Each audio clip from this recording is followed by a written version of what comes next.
They put me in charge of the first flame trench for 2025. Bold decision. We'll see how that pays off. Roll that intro, kid. And here we go.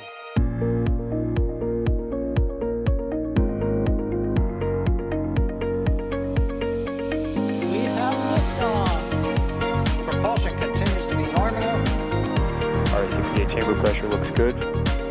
Rolling up.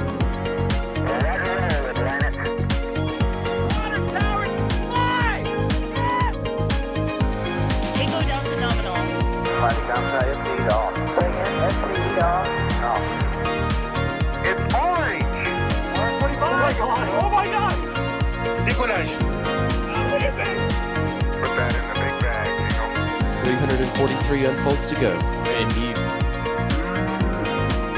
We rise together, back to the moon and beyond. The methane will be igniting in the flare, correct? Yikes. You good? Sure. We don't need any more of these.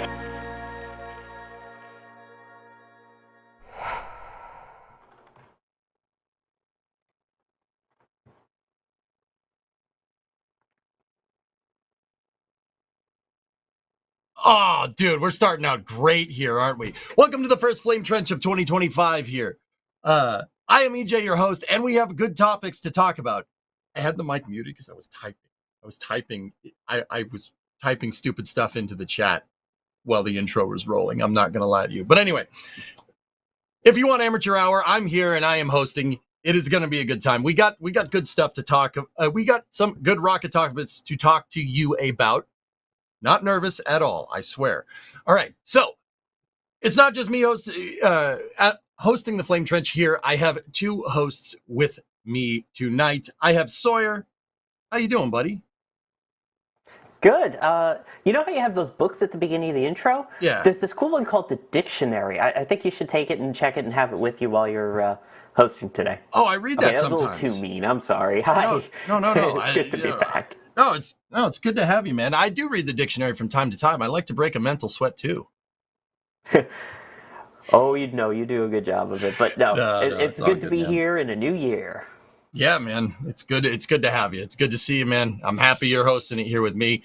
And then bringing up the third slot today, we have the competent Starship man himself. That's what he said. He told me to call him that.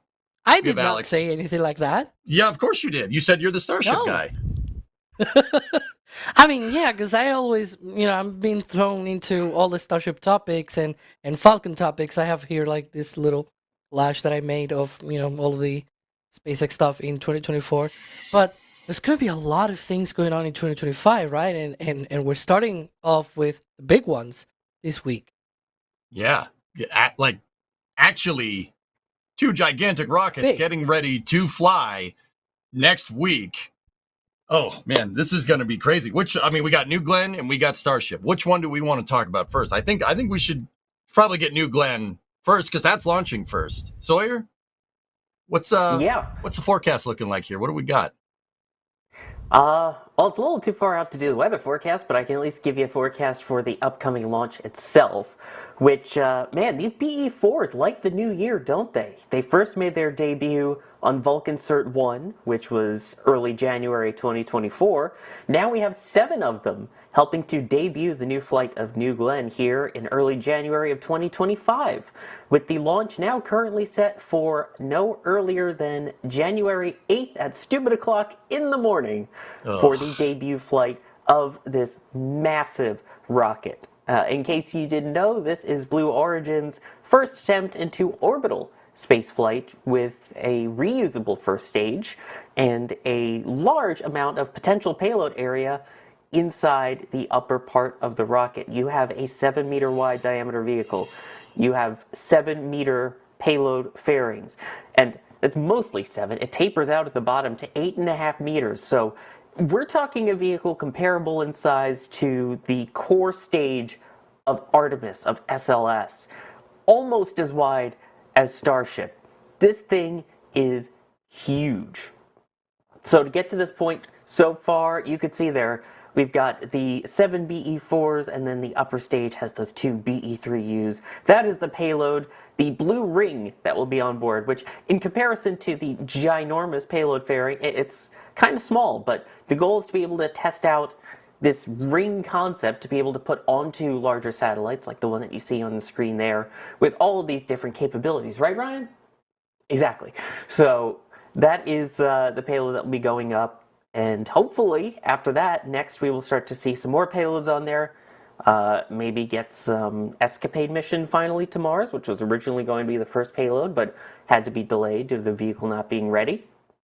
So far, we have also seen, finally, it took a while, the vehicle static fire. That was on December 27th, lasted for about 24 seconds, including 13 seconds at full thrust. So we are getting close to this flight. We already saw that the recovery vessel, Jacqueline, has departed the Port Canaveral area and is on its way out to the landing zone, because in case you're unaware, very similar to SpaceX, the first stage will be recovered on the drone ship landing platform Vessel 1, also known as Jacqueline. You can see there from that static fire, oh, I cannot wait to see those engines light up again and actually see it lift off. That is going to be so nice. I could just look at that all day. And hopefully we won't have to look at it too long, depending on how many attempts it takes them to get off. They do have a 3-hour window on January 8th, opening 1 a.m. local. Man, 1 a.m. Okay. If that's what they want to do, stupid o'clock is right. Yeah, what is it with new vehicles that want to debut in like not great lighting? I mean, first Starship flight was right around morning, which meant a lot of night views for everything leading up to it. The static fire for this was at night, the launch is at night, the debut flight of Vulcan was at night, the debut flight of Terran R, which was another methane rocket for the Cape, was also at night. Why? Why at night? Come on, we like seeing the rocket. Please. Also, the Atlas V with the first orbital flight test for Starliner. Same thing. Why?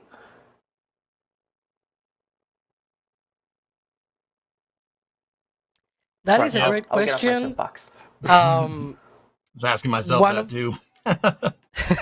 One of the things, so, this payload is going into a medium Earth orbit. So, unlike, most of the other, debut launches usually carry things maybe to low Earth orbit, or things like that. In the case of Vulcan, it did not launch to low Earth orbit. It actually launched it to a translunar injection. So that was like more of a kind of, like a one-off kind of thing, the other way around.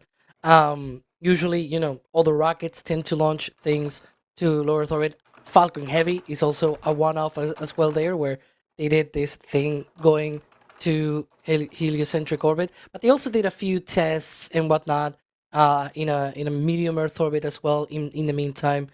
In the case of this mission, they're gonna be going, because I have here the notes, it's a 2,400 by 19,300 kilometer orbit at 30 degrees inclined.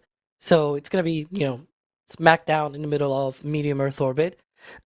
And so I really have no idea. Usually when you schedule these very weird launch windows, it's because you gotta hit some kind of orbit. I have no idea though why this one in particular has to be launched at 1 a.m. Eastern. It's like, why? Couldn't you launch to that orbit at 5 p.m. maybe?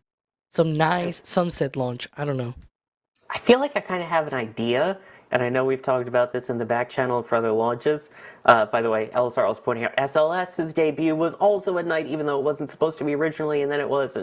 Anyway, keep in mind that we've got incredibly long windows typically for these first flights, and potentially multiple attempts within that window, given what we saw for the static fire testings that totally went fine every time until they eventually got to the actual static fire. It's still pretty busy holiday season for air travel around now. So I wonder if it's because you're talking one of the large transportation corridors that goes along the Orlando, Fort Lauderdale, Miami, Jacksonville areas here, that maybe they're going, let's try and avoid disturbing as much air traffic as possible if we're going to give them 3 full hours for the attempt. maybe. Still don't like it, but maybe. You know, guys. So sorry, while you were saying that, yeah, you're definitely not wrong about the air travel. That's odd. That could be a thing. But I actually just looked. They might not have been able to get a spot during the day. On Monday and Tuesday, there are 2 Falcon 9s ready to go. On Monday, SpaceX wants to send Starlink 671 out of Pad 40. And then on Tuesday, they want to send Starlink 1211 out of 39A, which is interesting. Falcon 9 off of 39A. Like, those are both, those launches respectively are, 11:44 a.m. and 10:51 a.m. It's entirely possible that they couldn't get a spot during the day. I mean, maybe. Who knows? I still. It could be, yeah. Maybe it could have been maybe it would have been better to be like at the end of the day. But there's also it's not just just pencil us in for 5 p.m. Right? You got to take into account. Right, like satellite and collision avoidance and stuff. This is something that gets taken into account every time a launch happens. You got to make sure there's no satellites even remotely close. You don't want to hit something on the way up. Don't get me wrong. The likelihood of that happening is very, very low. But it's the likelihood stays low by planning your launch window around potentially debris or. Could be solar winds, another thing. Any perturbing thing that would affect the ascent, right? Could be that too. Who knows? Yeah, but then again, we've seen how quickly the range has turned around different vehicles. We've seen multiple Falcon vehicles launch within hours of each other. We've seen an Atlas and a Falcon 9 launch the same day as each other, and that was 2023. Yep. So we're talking nearly 2 years ago now. The range, it seems like, has improved dramatically since then. I feel like it's possible that they would be able to do both in the same day. So why couldn't you have one at noon and one at, say, 6 or 7 p.m., or maybe one earlier morning, one later afternoon, rather than destroying all of our sleep schedules for what will likely be multiple attempts. Yep. Dude, can I get some bad juju out off my chest here real quick? Go for it. It's going to scrub and launch at the same time as Flight 7, right? Oh, God, it felt bad to say. It felt bad to say. We called it in the video. We put it in the New Glenn video that just came out that, knowing our luck, they're going to fall at the same time. I felt so bad saying that.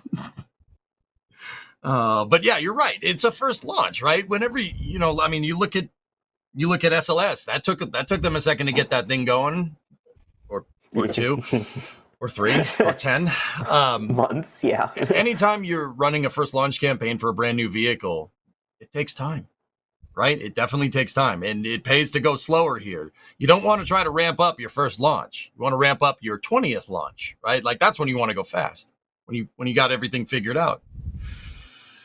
And we're also talking, the first time that they're using methane at 36, so that's new there. We're also talking them using hydrogen for the second stage. We all know how great hydrogen can be. Totally doesn't like to leak or anything.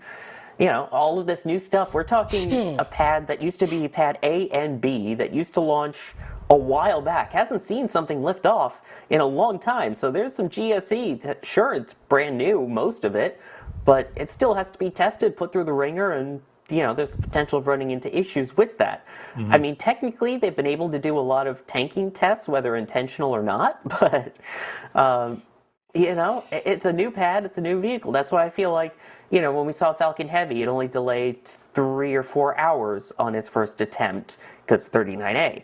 Same with Vulcan. It's pad 41. It's relatively well used. And when we saw Vulcan go off on its first attempt, so Yeah, Vulcan was the anomaly there. I mean, there's clearly some observations that need to be ironed out with that thing. But it does. I've been hanging around with you too much. Oh, jeez. The first pun of the year on Flame Trench goes to EJ. Oh, I'm leaving. Kevin, just shut the camera off. We're done here. Go back to double me. What? Better to double the puns. What is that? Is that supposed to be like a cat? Well, what? Yeah, what was that noise? I thought my chair was just squeaking. Not gonna lie to you. Okay. Weird. Kevin. But What was that noise? What, did somebody step on a duck? Kevin is like So very, remember you know, before the trigger show happy. when I He's said like, my you know, going Stream around his Deck? buttons and trying to. EJ, I had that on a soundboard once. It's not all it's quacked up to be. Remember before the show when I said my stream decks were messed up? Yeah. Yeah, I pressed the groan, which we usually press when there's a pun, and apparently the 2-cat fired. We'll do it live. Hey, that We'll do it happened once live. to them too, wasn't it? They tried to do something with 2-cat and it kind of imploded Yeah, the it wrong went way. boom. Kind of blue. Yeah. Yeah. Too soon. It happened. Okay. All right. Question times. I'm gonna reel us back in, and it's bad if I'm doing the one reeling back in. But What? let's. Yeah. Yeah. No, Well, let's, you're the host too, so. Yeah, I don't know why you guys want to do that, but anyway. Yeah, I mean, let's be real. If I'm hosting, it's gonna go off the rails. That's just how it works. You guys want to talk about trains or something? We could do it. No, I'm just kidding. All right, What's a let's rail? go. What's a kilometer? Anyway. All right, I got a question here coming from John X, which asks, does SpaceX need the same license as New Glenn? Does SpaceX need the same license between New Glenn and Starship? Are they using the same launch license? Alex, this is right up your alley, dude. No, they don't use. They are different rockets. They are different vehicles. They have different launch licenses. In fact, if you go to the FAA website, you go to commercial space data, and there's, you follow a few steps, and you eventually come up to the place of like, launch licenses and everything. And you see the one for Starship, and then the one for New Glenn, and also for Stratolaunch. You see Electron. You see a bunch of other rockets as well. I think even Pegasus is there, which is kind of weird, but But they're all Part 450, right? For Starship and New Yes. Glenn, yes, they are Mhm. Part 450. In fact, also for Stratolaunch, if I'm not mistaken. But yeah, there's a few different regulations still in place. There's the old regulations for rockets, for example, like Falcon and things like that, and then you have the new Part 450 regulations, which rockets like Starship and New Glenn have their launch license based on, essentially. Yep. Mhm. So they're both using regulatory 450, the 450 That's the framework. website. If you go to launches, reentries, and licenses, we're gonna do the walkthrough as Kevin Oh, does yeah. that. Look at let's, this. Let's go to now launch licenses on the left. Instead of licensed launches, it just tells you what launches have been licensed by the FAA, right? That's a whole different thing. This is the launch licenses, which is, the other way around. And so you can see there Blue Origin, New Glenn, Stratolaunch, SpaceX Starship Super Heavy, Relativity with Terra 1, you have ABL, RS1, blah, blah, blah. You have all of the Astra's Rocket 3.3 was the first one to be under Part 450. If you go to one of those, I don't know if Kevin even wants to do this, you go to one of those, on the left, you have the, so maybe, on the left, there you can see CFR part reference. It says Part 450, and CFR, if I'm not mistaken, is Code of Federal Regulations.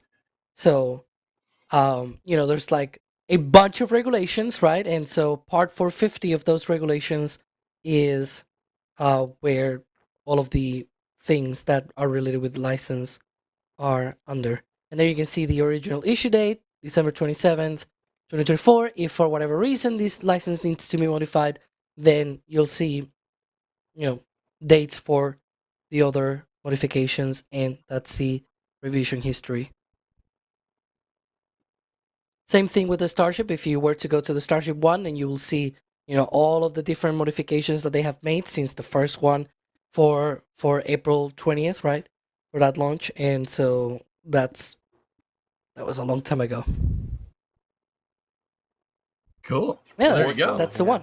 And you can see there on the left where it says CFR part reference, Part 450 as well.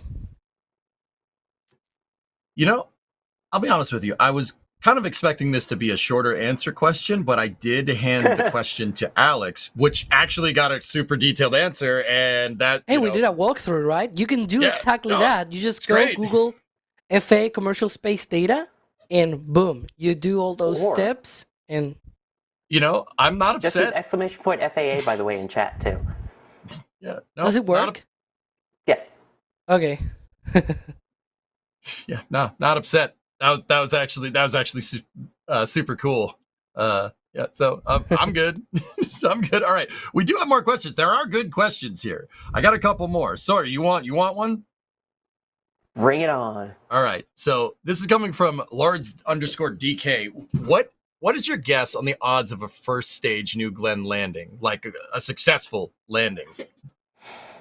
Ooh. Yeah. Right. What do you think, dude? I guess we can go around the horn here, right? Like, I think if all of the engines continue to operate as planned, I'd give it probably an 80% chance. Depending on the engines, though, I'd say it's closer to 60%. Because here's the thing. They have the experience. This isn't like this is their first time trying to land anything. They have New Shepard. And with the course of New Shepard, they have worked on getting those landings down pretty darn precise. I mean, this is, of course, a much larger rocket with a lot more engines, adding in the factor of, being on the ocean and all of that. But given what's been learned from SpaceX, and I'm sure there's some SpaceX people that moved over to Blue Origin and have worked on this, given what they know from New Shepard, which again, I'm sure there's people that worked on New Shepard's landing and recovery that have also worked on this, I think it's greater than 50%. I think if all engines are working, 80, but overall, I'll give it a 60%. okay, Alex, what do you think? I'm gonna be honest. This is one of those where I don't have a way of literally saying, like, I will just make the joke of 50% because it will land or it won't land, right? But unlike with Starship, we at least had some splashdowns, right? We had Booster 10 trying to splash down. We had Booster 11 finally splash down, and then Bill Gerstenmaier saying, "Oh, it came within half a centimeter," which it's still debated. But hey, it worked on Booster 12, right? And for Booster 12, I said, if they say, okay, good, go for the catch, right? I said that it was gonna be caught. And if it says abort, then abort. But I did not have any sort of, prior on whether abort or not, so I also said like 50% or something like that. In this case, I don't have any other previous data. It probably sounds very scientifically, I guess, what I'm saying here, but it's true. Like, all we have is New Shepard, but New Shepard uses like a single engine. You have a suborbital, like just up and down trajectory. You don't have high accelerations, high entry speeds like you have on New Glenn, for example. You don't have a lot of the things that you have on New Glenn. So it's going to be, in some senses, a one-of time, right? A one-of-a-kind. And so, Flight 2, ask away, right? Whenever they do a second launch of New Glenn, I'll probably be able to tell you, I think, like, if for whatever reason they don't land on the first launch, right? Then I'll be able to tell you. To be fair, if on the first launch they don't, anticipating things here, probably if on the first launch they don't land, maybe the second one will have way higher chances because of the previous experience. I know that's probably too obvious, but I wanted to make my case here about why I'm not making a serious answer. I think it's gonna land. Not gonna lie to you, I think they're gonna nail it.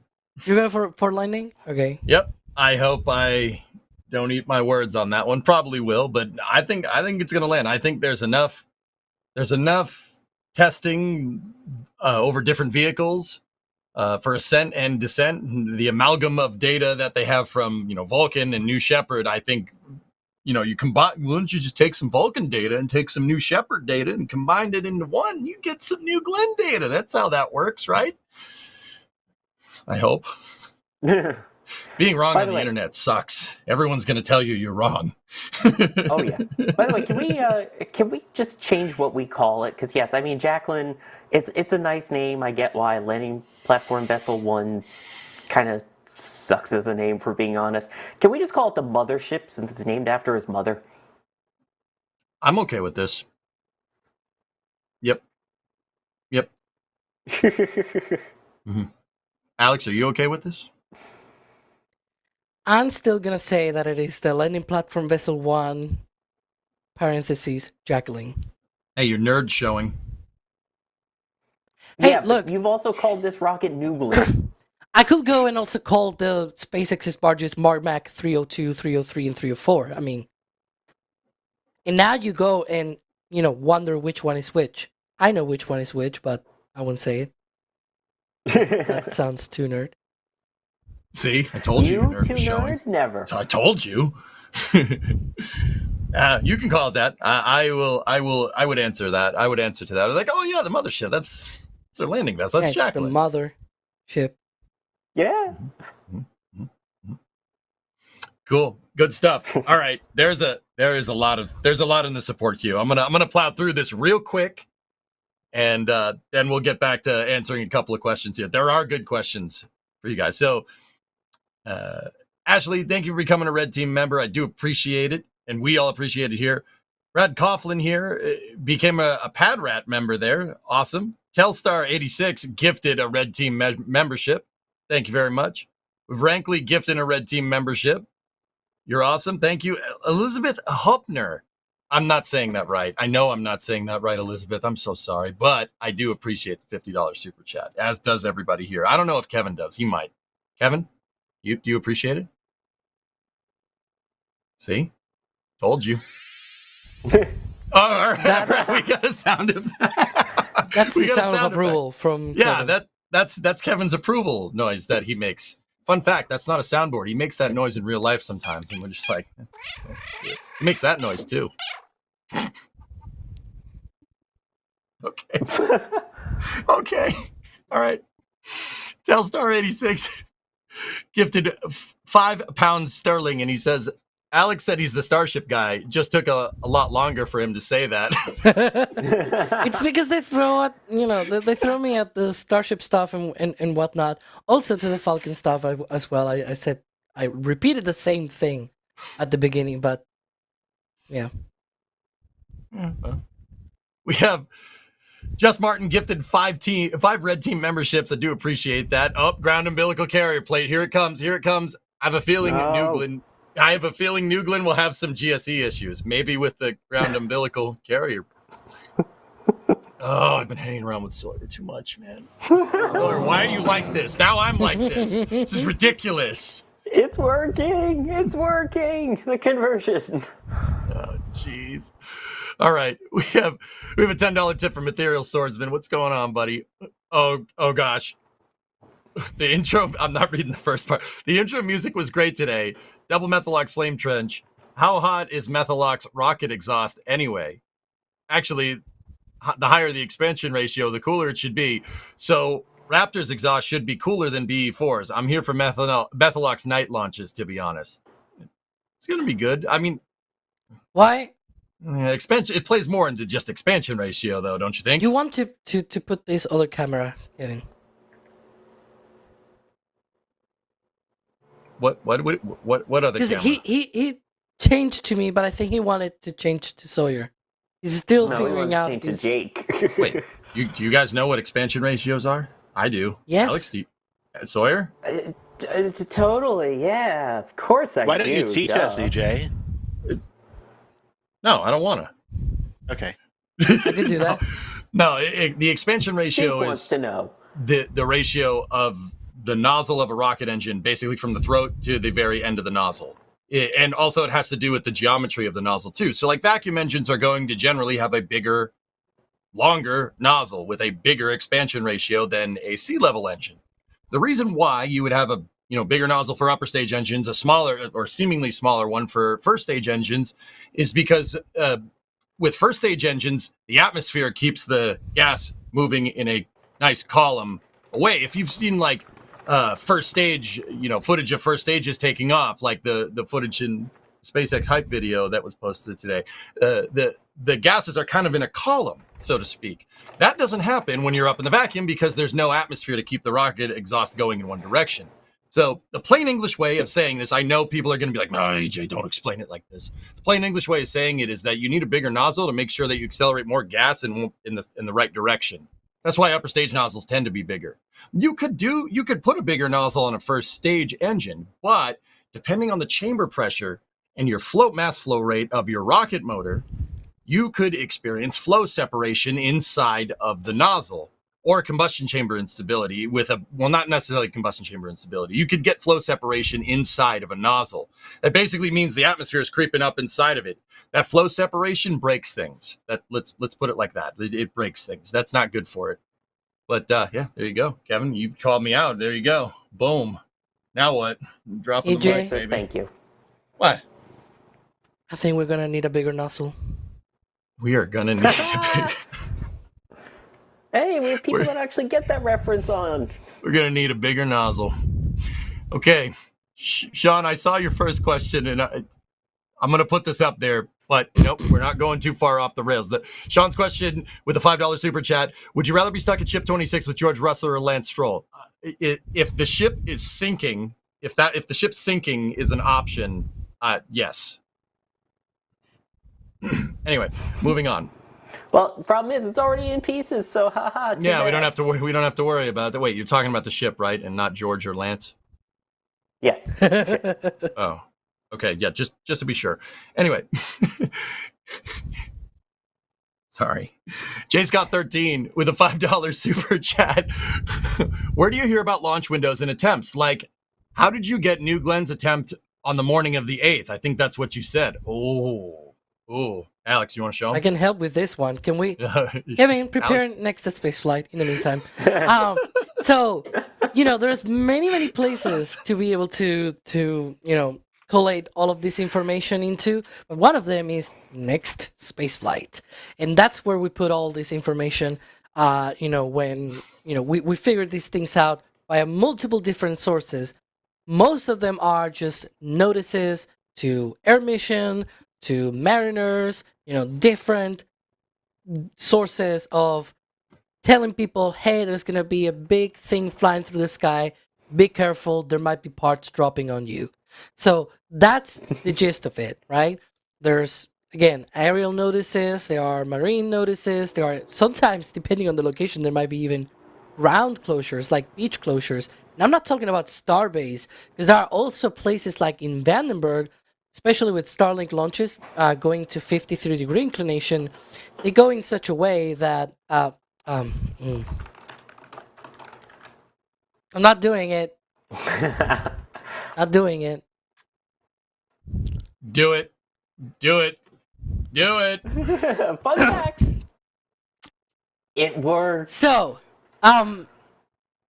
in that case, for example, there are beaches near Vandenberg because it's going like almost, parallel to the coast that are they have to be closed for that Starlink launch.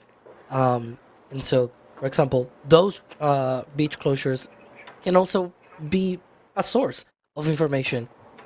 It's hi Jack. He's hijacking the stream.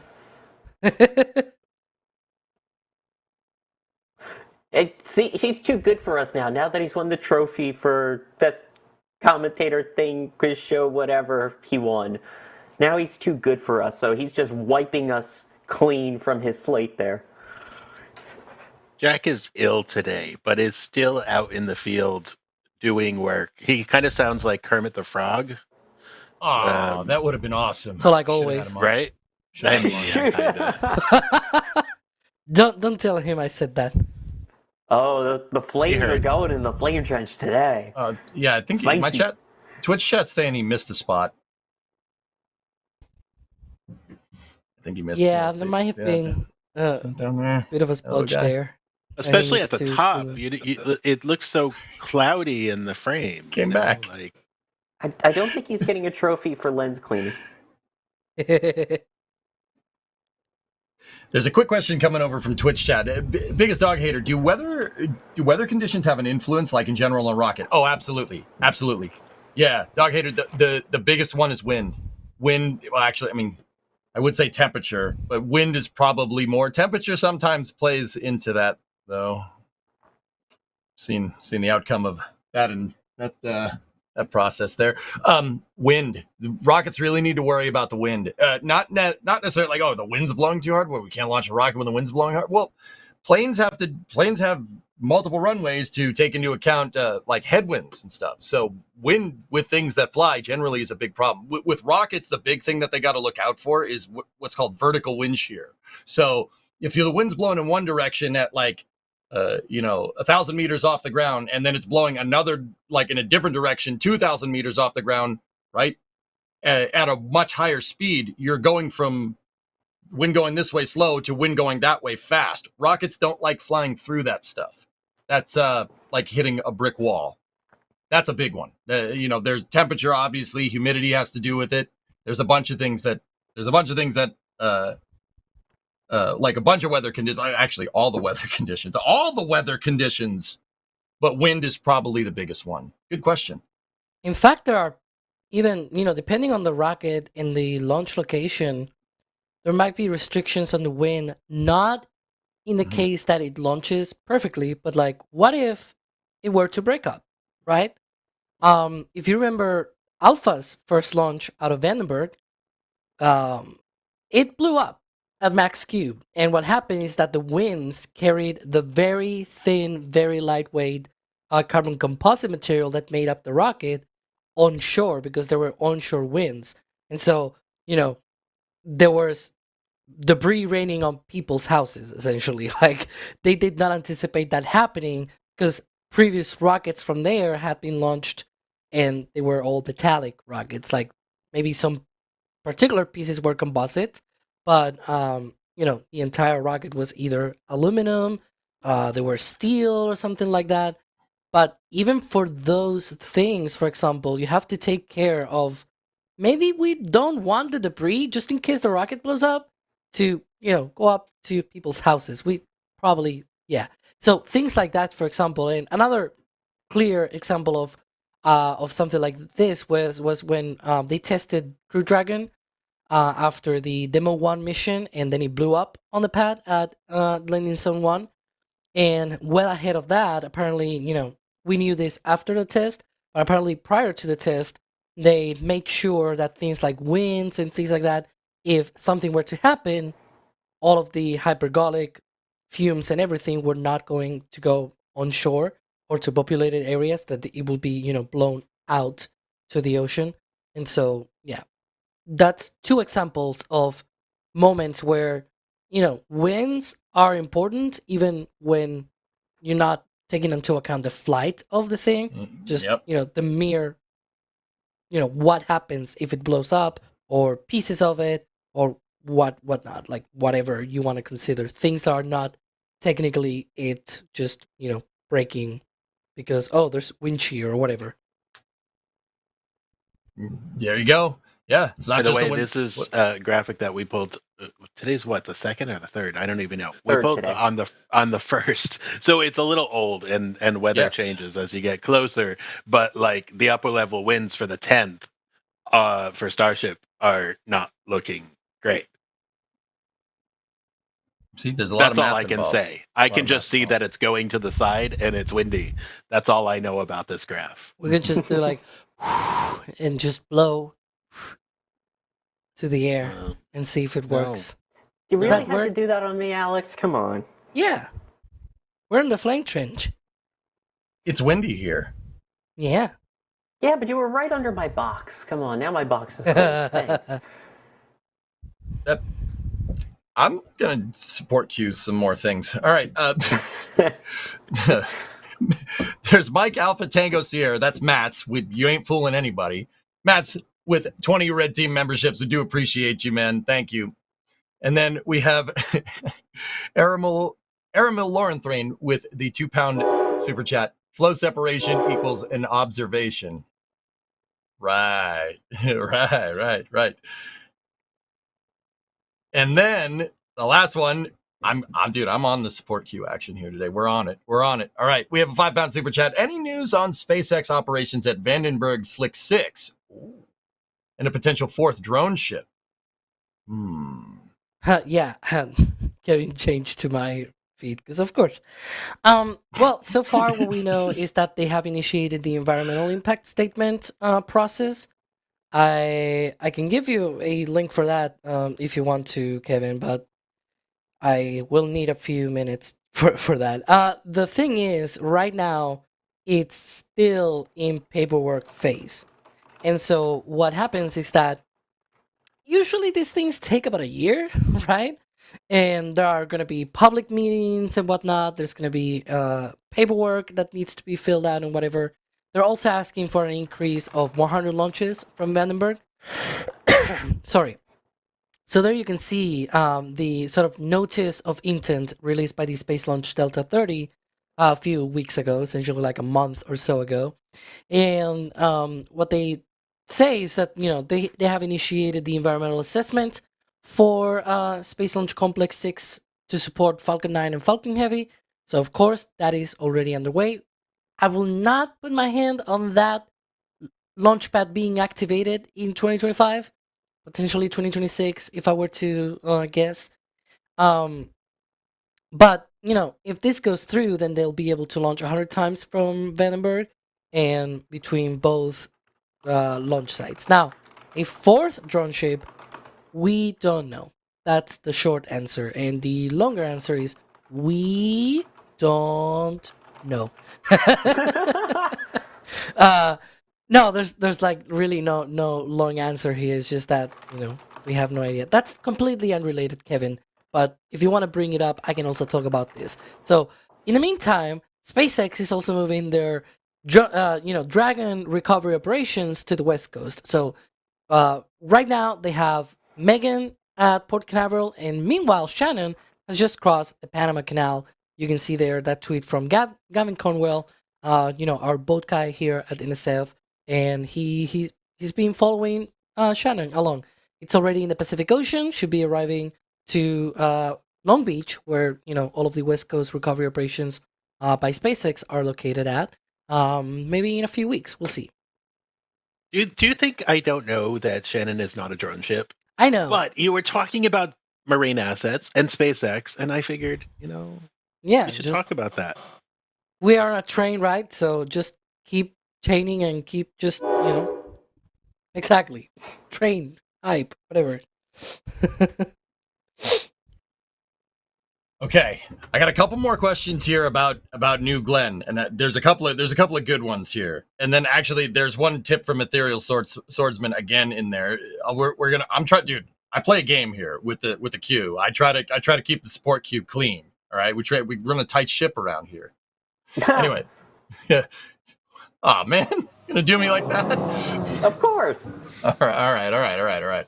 Ethereal with a $5 tip. I have a challenge for Alex or anyone else if they know it. Which rocket, current or historical, has the best takeoff thrust to payload to orbit?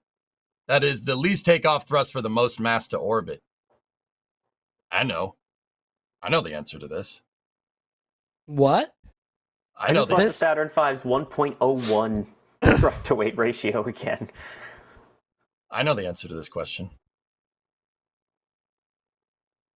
Least takeoff thrust for the most mass to orbit?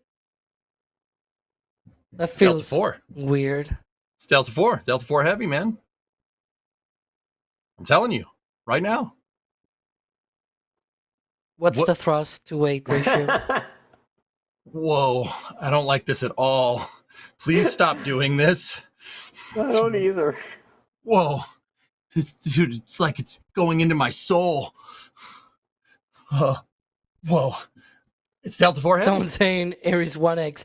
That thing did not launch anything into orbit. That's a good answer. I like that answer. The only thing that launched was the egos of a lot of people, but nothing else. I'm sorry. The pencil rocket is just awful. No, it's not. It's the best rocket ever designed.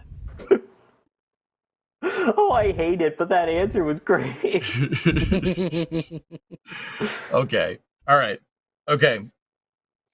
Here's a good one. This is So coming you say from... it's the Delta IV Heavy then? Yeah, I think so, yeah. I mean, you have 3 R-68As that make, like 2,400 kilonewtons of thrust, and it can move 25 metric tons into space. Those are rounded numbers for what it's worth. Yeah, it's definitely Delta IV Heavy. I'll trust your numbers. I have not done the math. Just saying. Ethereal, you're gonna have to tell us. Anyway, so this next one is coming from the heck with this. Give me a beer. Okay, fine. All I have is a seltzer. I'm sorry. Will that work? Oh, yeah. Oh, is that a Spindrift? All right, man. Yes, that is Spindrift, not sponsored. Although if they want to, I will happily do it. I had until recently ago because my throat is not very well. You might notice that I've been coughing a little bit here and there, but now I have orange juice on the other side. Yeah, there you go. We're talking about I just want to point out, Ethereal says that they don't know the answer. They were just asking you. Did you? So I don't know either. How many bananas can fit in Ares 1? Really, Kevin? Really? Are we talking Ares 1 or 1X? Yeah, the Ares 1 never launched. The Ares 1X was a suborbital demonstrator rocket of the Ares 1. It was really not even a demonstrator because it was like, 4 solid rocket motors put together with like a dummy one in a cute Ares 1X. Making the second stage. It was awful. It was completely useless. Cute Ares 1X. How about the Ares 1X? Nice. Yeah, there you go. So what is it? Only 2 million bananas. Jeez, that's nothing. And all of them will be going into a suborbital trajectory. You know, if you wanted to have 1 million bananas going into a suborbital trajectory, just use Starship. By the way, the question that EJ was bringing up talks about that. Go. By the way, with how bad that separation was, they would all become banana splits anyway, so it's fine. Oh my god. I'm about to leave. Somebody help me, please. Okay, this next question is good. I think we'll do this question and then we'll move on to what everybody wants to talk about. That thing's It's a perfect segue question because then it goes straight, right? Yeah. Yeah, no, it's good. It's all right. I'm doing a good job. Do your thing, host. Yeah. Hey, don't tell me what to do. This is my stream. You know what? Guess what? We're going to have a game show now. And guess what? All the questions I know the answer to, so I got it right. I'm the new winner of the game show, not Jack. Boom. Boom. All right? Yeah, tell that to Ryan and his 20-second long stinger. Right. I was going to say he's not here, but that was really funny, actually. It was actually very funny. Okay. If you guys didn't see the last Flame Trench for 2024, it was... educational. Hi, Ryan in chat. Maybe. Oh, some crap, definitions of educational. Oh, this is weird. All right, I'm just gonna. Hey, buddy, we weren't talking about you. I swear. Anyway, all right. So the question: how come New Glenn is going orbital on Flight 1 while Starship has yet to do so? Does Glenn Stage 2 do a deorbit burn? And if so, what makes Blue Origin more confident than SpaceX nailing it the first time? All right, that's 2 parts. Sawyer, first one is to you, dude. Why is New Glenn going orbital and not Starship? I mean, why not, right? It's just different approaches. I think part of it is the fact that SpaceX has done a much more iterative approach in terms of, they started off with the tank testing and popping a bunch of tanks. Then they started with the hop testing and popped a bunch of tanks. Then they worked on just testing fueling and popped to the bottom of Booster 7. So, they've at least had those experiences of, well, this didn't quite work exactly right, so they went and they fixed it as they went. So for the first flights, to get the information that they needed, they don't really need to go orbital. They can kind of just do their suborbital, see what worked, what didn't, and then make iterative changes so that when you get to orbit, you've got a vehicle that you're pretty darn confident with. Whereas, I guess Blue has kind of just taken a longer approach to get there. announcing, I mean, we're talking they got the pad back in 2015, 2016. So they've just been taking their time working on it, perfecting it, doing in-house testing. So they feel that they're ready to go right ahead with the first one, as opposed to SpaceX more publicly letting things blow up intentionally. They're more of let's go for it all and hope that nothing blows up. Mm-hmm. So, yeah, I think it's because Starship is more iterative. The other thing is that Starship's coming back down, and it could potentially come back down in overpopulated areas. The Glenn Stage 2 is going to get shot into that orbit, that the transfer orbit, the medium Earth orbit transfer orbit. It's going to get shot into MTO. So there's not a chance that thing is coming back down in one piece. I mean, as designed. It's not Starship, right? So, Alex, that's the second part of the question. I mean, Sawyer kind of touched base on it, but what do you think makes Blue Origin more confident than SpaceX nailing it on the first try, getting to full orbit? I think there's also the part about Starship being made of materials that can actually survive re-entry, and it has a heat shield that makes things worse, right? In the sense that even with a gap on your heat shield, you can have big chunks of that thing going through the atmosphere. But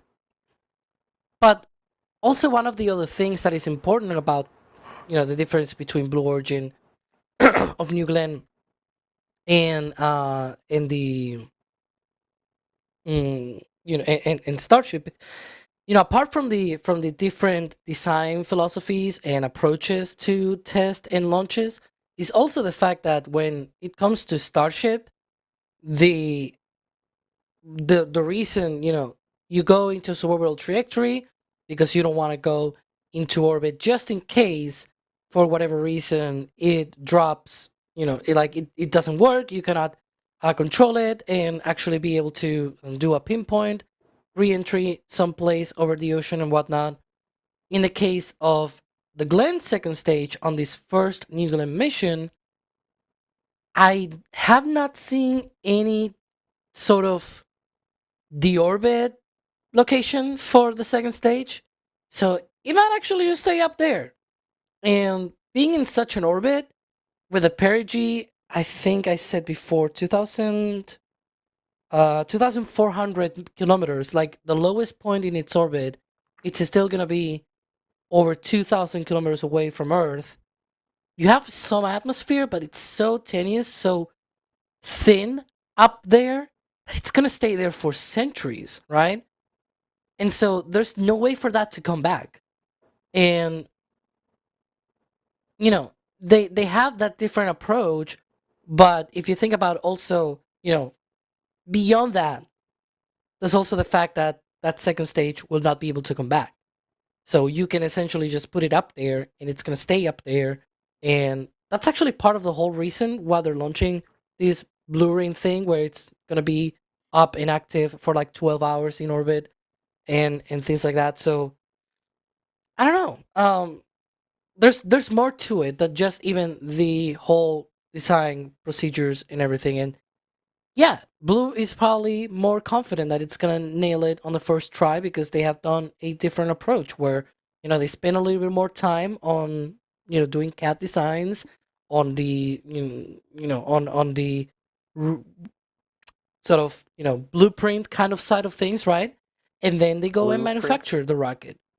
Yeah, blueprint. I know, but yeah, and so Starship is different, right? We've seen that their blueprint was actually just banging pieces of sheets of steel with hammers to try to get domes to fit into place.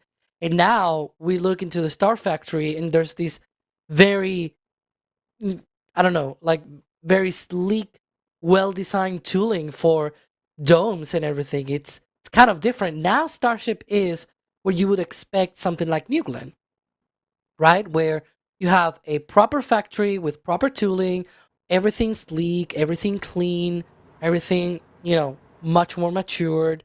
And that's part of next flight as well. There's going to have a lot of new stuff, upgraded and more capable.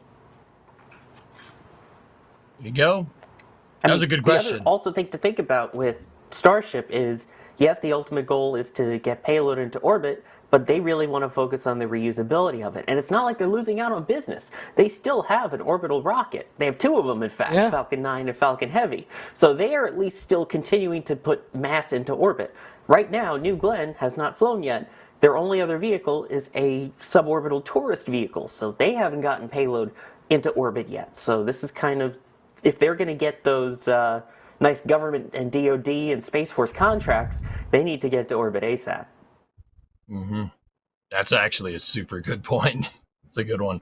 All right, cool. In fact, may I pimp one thing? Yeah, go ahead. We just released an article precisely about those two rockets that SpaceX launches apart from Starship. We recently released like a, Starship in 2024 kind of thing.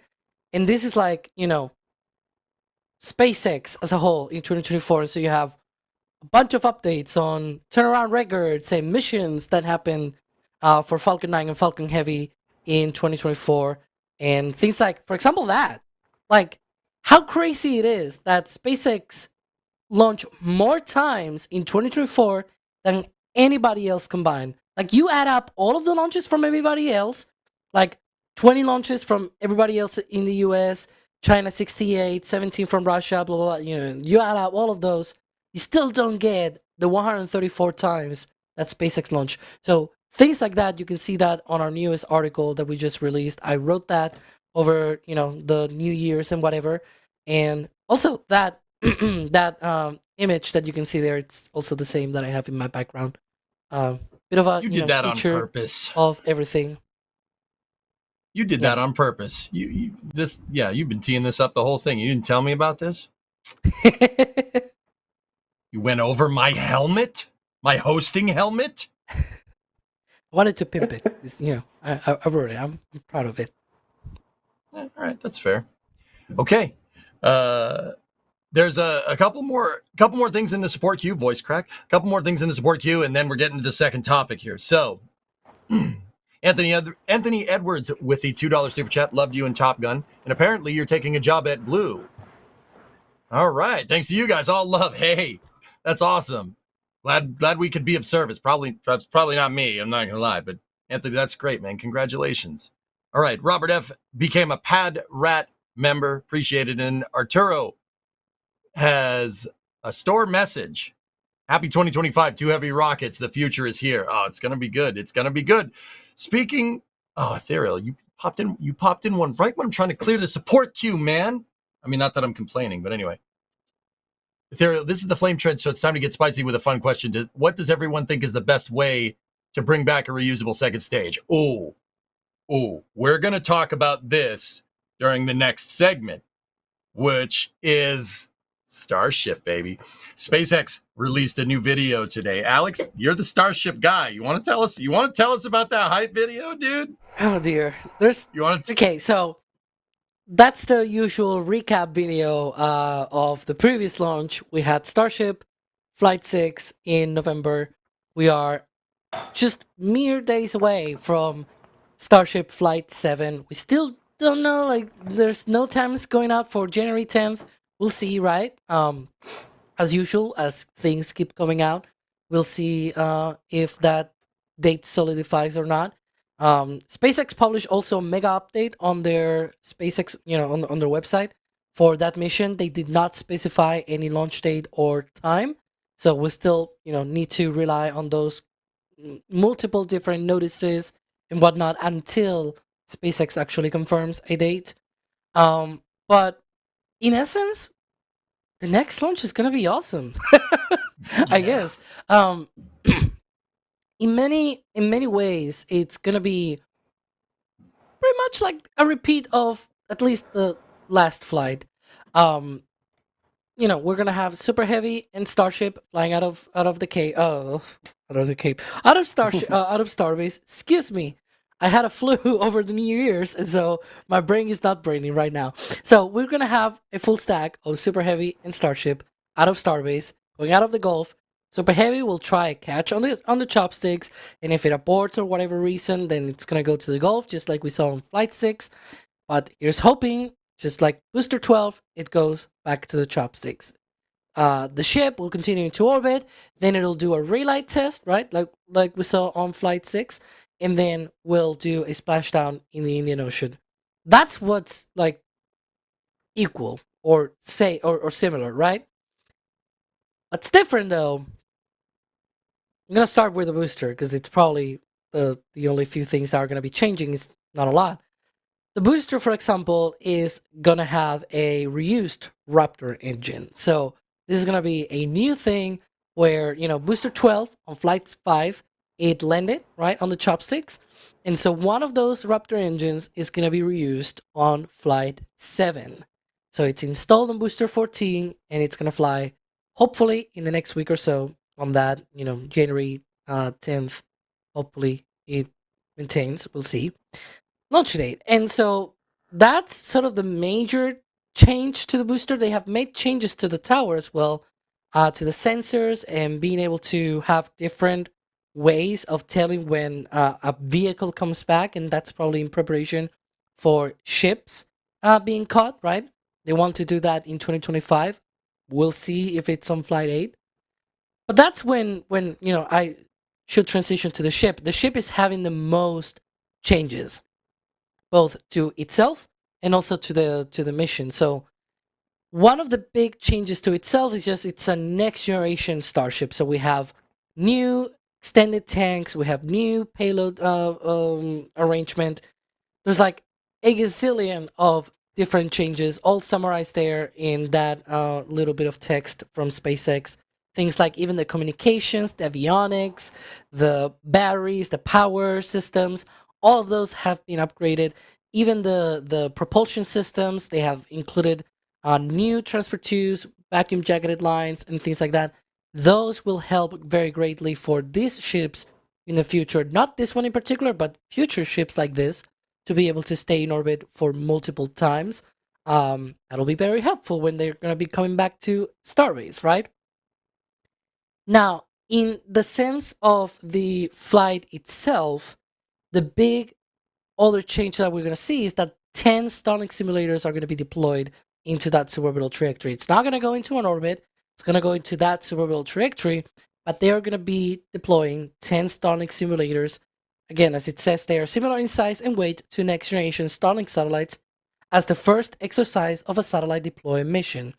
So this is in preparation for those future flights that we've talked about many, many times, both in the Flame Trench and on other live streams and on, Starbase Update, This Week in Spaceflight, many different, places where we post things, right? We've talked about how SpaceX wants to launch Starlink V3 satellites next year. And so in order to prepare for that, obviously it makes sense to test those new, fancy, shiny deployment mechanisms that they have for the next generation of ships. And so that's going to be tested on this flight with those 10 Starlink simulators. I think I've summarized, and I say summarized because, again, I've gone a lot more in depth in a lot of these changes, but I think that's more or less the gist of it. Dude, there's a lot when Alex talks that long to the point where he's out of breath. I heard you were like, no, I'm out of breath because my throat is a little bit itchy right now, so I'm trying to hold the breath. That feeling. Yeah, no, I got you. I don't know, man. That's a lot of changes. SpaceX is basically changing their. They rewrote the entire software for their avionics, and then just changed the hardware as well. Like, I was actually talking with my stream a little bit earlier about this. It's like they didn't refactor, they didn't upgrade stuff, right? They went and just redid the entire thing. Anybody out there working software? How many times have you gone to your boss and said, no, we shouldn't keep refactoring our code. We should probably start over and write something new. That way we can make these changes that you want to make a lot easier in the long run, right? And then your boss goes, no, that's not in the budget, right? Meanwhile, over at SpaceX, right? They're like, we need to completely change the entire guidance system. They're like, all right, do it. Yeah. So sorry, too real. Even though I talked so long there, I forgot 2 other different updates that they provided on this text. It's as I said, it's really long. So one of them is, apart. So they've stripped the sides of the ship of tiles because they're going to be trying again, the same thing that they did on Flight 6. Because on future ships, they're going to be trying and catch the ships. And so apart from that, they have also added like non-structural versions of the catching mechanisms that they're going to be using. So essentially just putting those things out on, literally on the heat of reentry and trying to test, by fire those systems. It's not going to be though, like an actual structural thing, right? They probably just added them ad hoc kind of thing, right? At the end. And one of the things that they mention is adding metallic tiles in some locations of the ship, which people are mentioning it's new. I will argue it's not, because we already know that on the last flight, they also added metallic tiles. What's new, though, is that one of them has active cooling, which is also very interesting, because Elon already talked about this, I believe, back after Flight 6, when we saw the sides of the ship and they were a bit wrinkly from the heat of reentry, because they stripped some of those tiles off from the vehicle, and we saw it was a bit wrinkly and whatnot. My guess is that those positions are probably the best for that metallic heat shield, where you need a material that is not ceramic, because ceramic usually wants to break away. And if you want to catch the ship, those chopsticks are going to do like bong against your vehicle, right? They're going to hit the sides of the Starship, just like they do on the booster when it's caught, right? And so you want something that is tough for re-entry, but also when it is hit by something. And so a metallic tile, maybe even doing some, transpiration cooling or some just normal active cooling, even if it's not transpiration, could help on those sides of the vehicle that get very hot, perhaps not very good for that steel in the long run, to at least get covered and get protected from both the heat of re-entry and also for the catch from those, chopsticks. We'll see. I just can't believe the amount of things that they're just like, we're just going to change everything. I mean, yeah, like Elon the has said profile itself. Yeah. If somebody were just like jump from Flight 3 to Flight 7, they'll be like, you're not flying anywhere, like, right? Like we had that question saying, oh, they're not flying to orbit. Why are they not doing that, right? But it's like, who cares about where they fly in the ship? They're flying a lot of things, right? It's like they're keeping a very similar profile, but every single time they fly, they try something new and they change things and they are able to do new milestones. Like, I don't know. And they have a benefit to that. The fact that you are going in the same trajectory, the same profile, essentially identical flight-wise, means you don't have to worry about getting a new license for it. You don't need to say, hey, FAA, we're doing a totally different flight plan, recertify us. This allows you to not have to worry about the FAA license changes, keep the same license that you have, and test 20,000 different other things at the same time.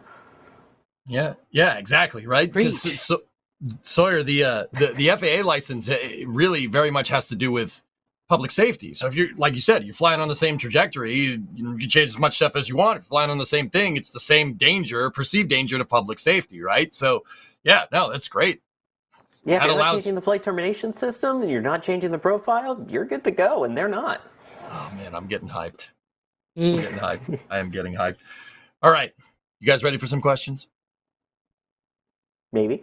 All right, fine. Sawyer, I'm pinging the first one to you. Did we see any decals on ship 33 that's coming from GMFDP?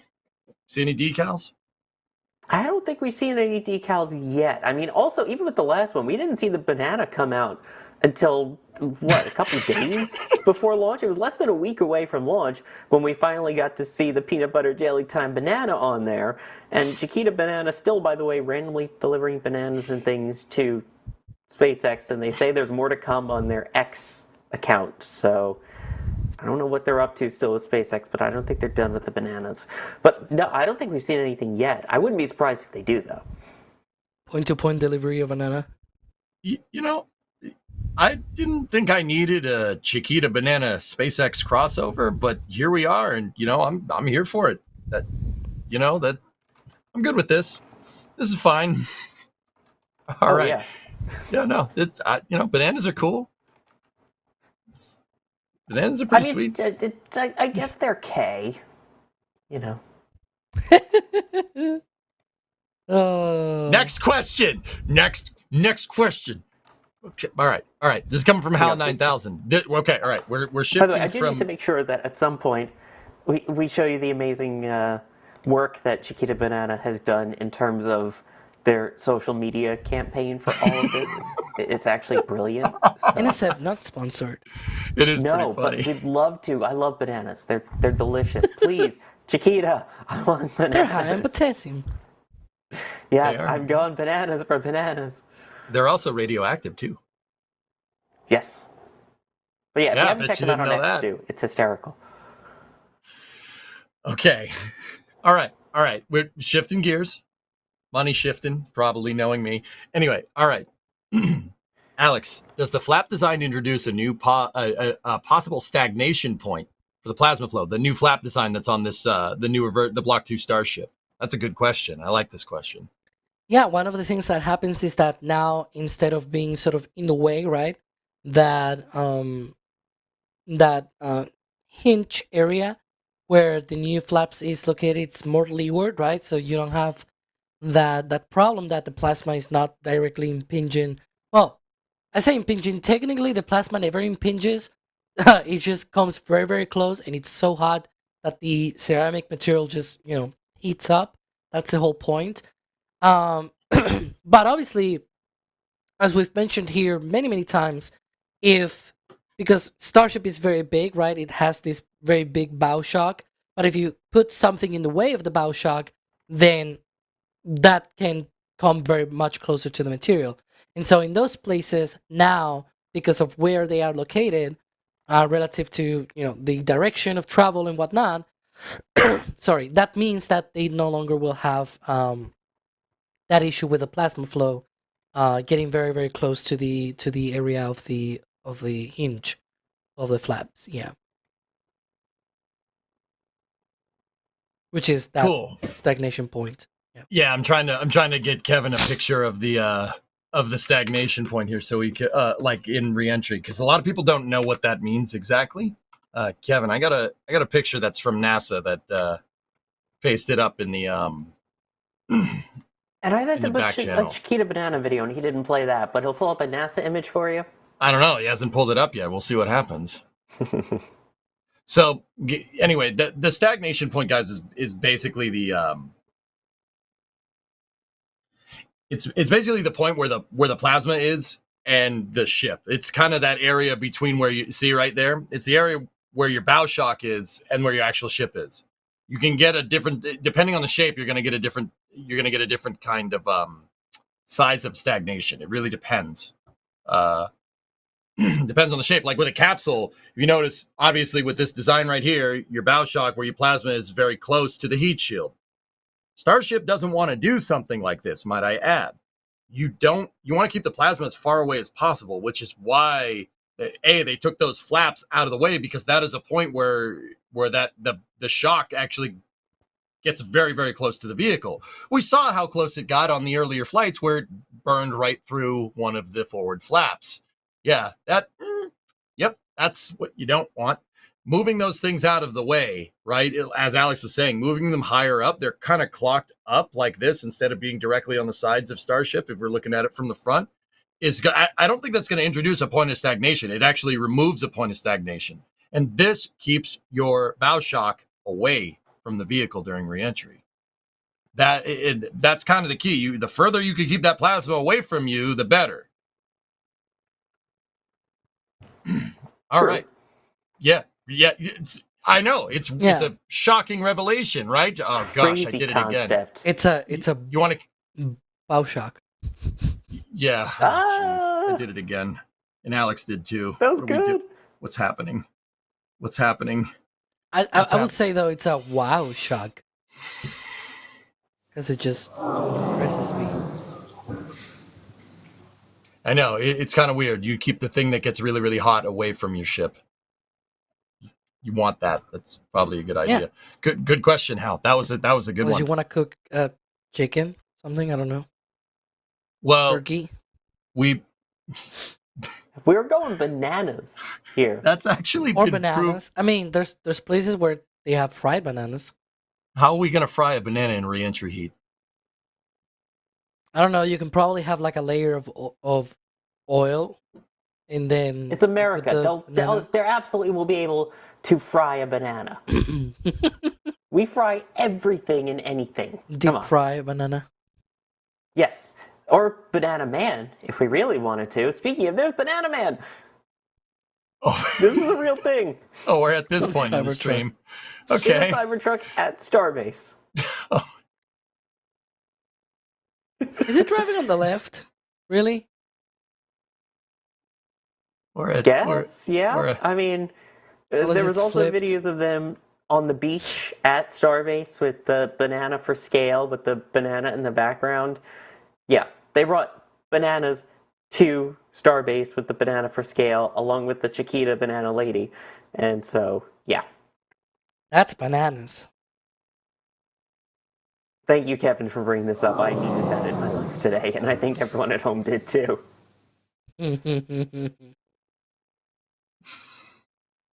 EJ's like, where am I?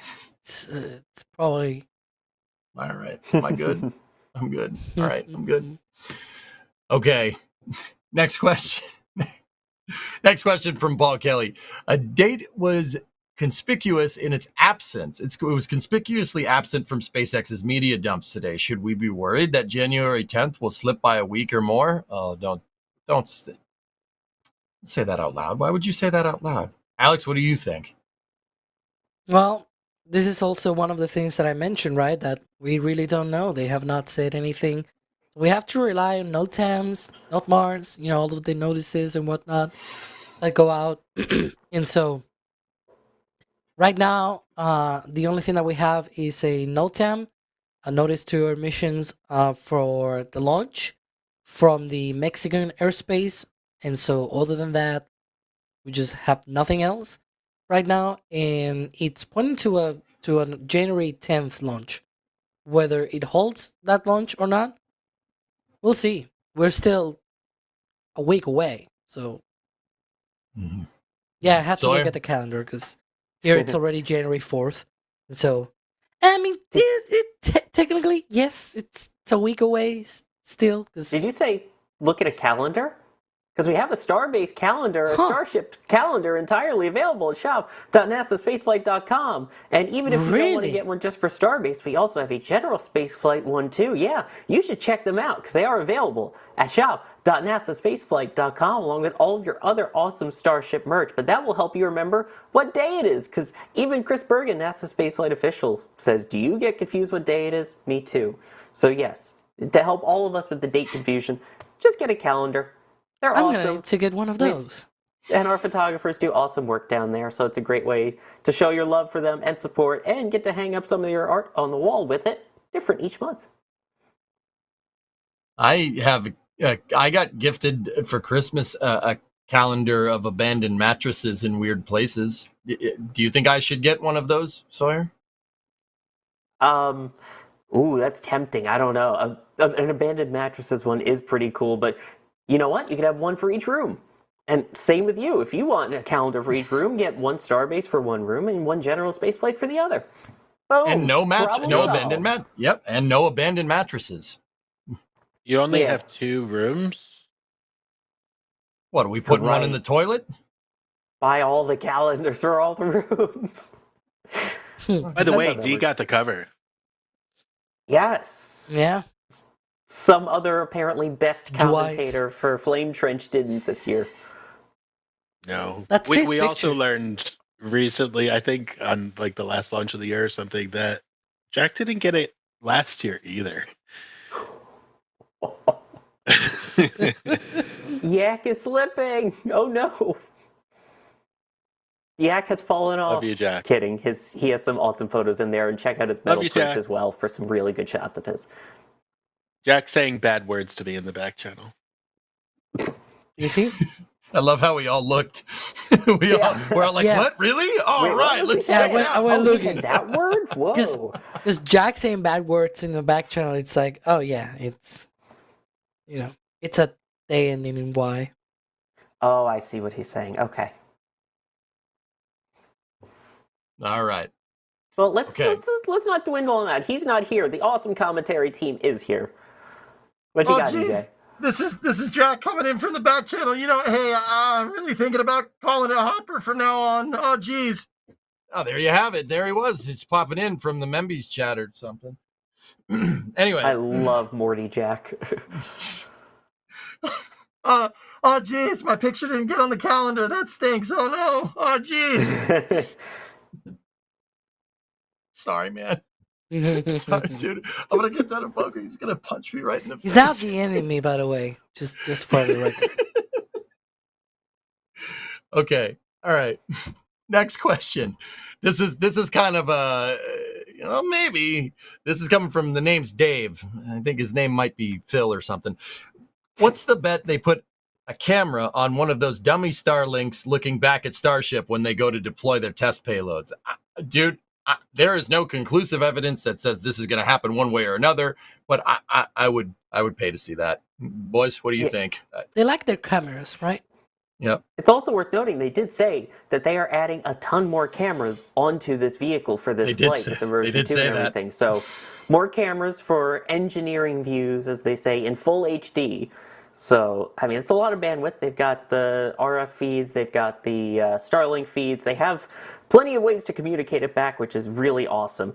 And given that the Starlinks are also on a suborbital trajectory, very similar to this vehicle, I wouldn't be surprised if they basically try and get video of the re-entry maybe from one of the Starlink ones as it comes in, kind of tracking along near it. That would be cool, but I wouldn't What put I it want past to them at know all. is how they have so much upload bandwidth. I don't get that on my Starlink. Well, they Like, use the didn't- trick of telling the Starlink satellites, hey, concentrate all your work on this big thing flying over the Indian Ocean. Yeah, that's not fair.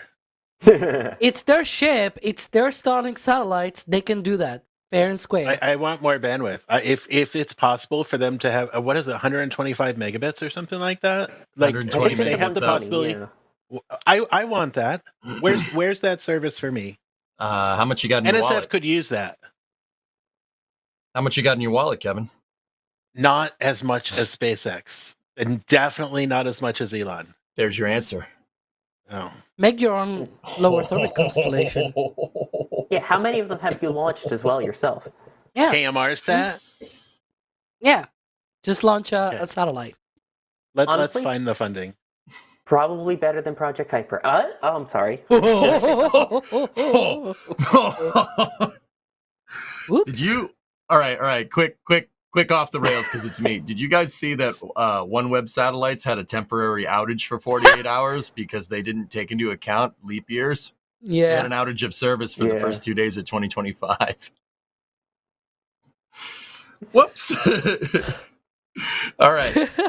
Cool. Now that OneWeb hates us, hey guys. And Project Kuiper. Both. Yeah, exactly. We're just hey guys. Our book on how Getting to new lose friends friends and alienate people is coming out on the NSF store very soon. It's not. Okay. Cool. All right. Yeah, I'm stuck on this island here. I think I burnt all the bridges off. Okay. Speaking of that, we have a store message from Anonymous. The look on EJ's face made you buy it. Buy the calendar. Hey, all right, there you go. That's great. More Believe- faces, EJ. More faces. Adrian will be very happy. Yeah. Oh, No, it's, look at that. oh, Speaking of the OneWeb story, EJ, really? this is coming up at the top of the hour, and it is one of our featured Oh. stories. Yeah, I got the notification. NASASpaceflight Yeah, premiere in yeah. 30 minutes. Oh yeah. Me too. You don't have notifications set for NSF, do you, EJ? Yeah, it's on my my list. See, it's on my. I'm muting I haven't myself. gotten mine Goodbye. One fewer point for you. We're removing one of the points from the quiz. Why would From I you. have notification? What? Wait, no. I just no, for I'm the that. host. I just that moves gave you all the from points last back. to further last. I just gave all the points back to myself. I win. I got a jack, an ace, a 5, a 10, a 2, and a 4. I win. Because I I think win. that's how math works in this. Shh. Okay. Daniel Rydell has a $4.99 super chat. When may we see Starship flights from the Cape? Also, will it be a different pad number or still pad 39A? Ooh, that's a good one. Sawyer, you want to take this one? I'll take this one. All right. I think that it's still going to be 39A. I mean, it's within the fence of 39A. Just like, you may have LZ1 and 2, that still technically was all LC13. I think same thing with anywhere else they go. If they have plans out, let's say, for adding a landing zone, it's still going to be the landing zone at pad 40. In this case, it would be the launch tower at 39A. So I still see them keeping the name. As for when, I don't think we'll see anything until we get an orbital launch out of Starbase. And a couple of them, honestly. Because then the question is, are they going to have to ship a vehicle over, or are they going to build their own? As we know from the flyovers, they are working on pretty good progress, honestly, on what will likely be their manufacturing site for all the Starship vehicles at Roberts Road. I think 2026 is probably likely for a first launch from what will still be pad 39A. Yeah. 2026, I think, would be fair. We did see those chopsticks move the other day, too, didn't we? They were Yeah, moving I don't know if they around were up there. moved, though, by the mechanisms on there, or if it was actually just physically being tugged and moved, so... Yeah. Probably the latter. Yep. There you can see, they're adding right there. new landing zones as well at Sleek 40, apart from the ones that they're going to be adding at LC39A. So, neat. Almost like I was hinting at that to give Kevin some time to pull it up. Yeah. It's almost like you're good at what you do or something, unlike me. Come on, is the cell phone there? No one? All right. I mean, I got a chuckle out of Alex, so that's good. All right, cool. All right.